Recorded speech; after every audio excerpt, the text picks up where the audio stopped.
नमस्कार शेतकरी मित्रांनो, नमस्कार. मी Hanvika organic investment private limited Hyderabad या कंपनीचा कंपनी प्रतिनिधी नितेश पाटील बासरकर आज आमच्या गावी जवळगाव या ठिकाणी आपण ओलेक्स कांबोचा रिझल्ट घेण्यासाठी या ठिकाणी आलो. तर आमचे मेवणे नवदीप पाटील पवार यांनी आपलं ओलेक्स कांबो गेल्या गुरुवारी फवारणी केलेलं होतं. त्याच्यानंतर या कापसामध्ये काय काय फरक झालेत ते त्यांना आपण विचारासाठी आलो. रामराम दाजी, तुम्ही हे फवारायच्या आधी तुमच्या कापसावर काय काय रोग होते? आवाज येते कापूस लहान होता. तुमचा फवारणीच्या आधी कापूस केवढा होता? इथेच होता. फवारणीच्या नंतर आता 6 ते 7 दिवस झाले, म्हणजे तुम्ही गुरुवारी फवारणी केली बरोबर आहे. आज आहे गुरुवार, म्हणजे कंप्लीट 8 दिवस झाले.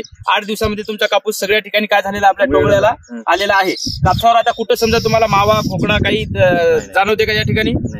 तर आपण या ठिकाणी बघू शकतो मित्रांनो, आपलं ओलेक्स कांबो देण्याच्या आधी कापूस हा एक ईत होता आणि 7 दिवसानंतर लगेच हा कापूस काय झालेला आहे, डोंगळ्याला आलेला आहे. या ठिकाणी स्प्रे करताना चुकून या प्लॉटमध्ये या 2 झाडावर आपली औषधी पडायची राहिली होती. त्याच्यासाठी आपण हे काटूक सुद्धा लावून याचं निरीक्षण करत असताना या ठिकाणी वळकण केली. तर आपण या ठिकाणी बघू शकतो या झाडावर किती मोठ्या प्रमाणात मावा खोकडा कसा आहे आणि बाकीच्या सगळ्या झाडावर हे झाड कसे फ्रेश आहेत हे आपण या ठिकाणी बघू शकतो. तरी बी सर्व शेतकऱ्यांनी आपले हन्विका कंपनीचे ओलेक्स कांबो प्रतिपंप 30 या पद्धतीने वापरून आपल्या कापसाच्या उत्पन्नात भरघोस अशी वाढ करावी.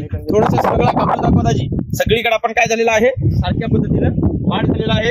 आपण या ठिकाणी आलो, त्यांनी आपल्याला वेळ दिला त्याबद्दल मी त्यांचे Hanvika organic investment private limited Hyderabad या कंपनीतर्फे आभार मानतो आणि थांबतो.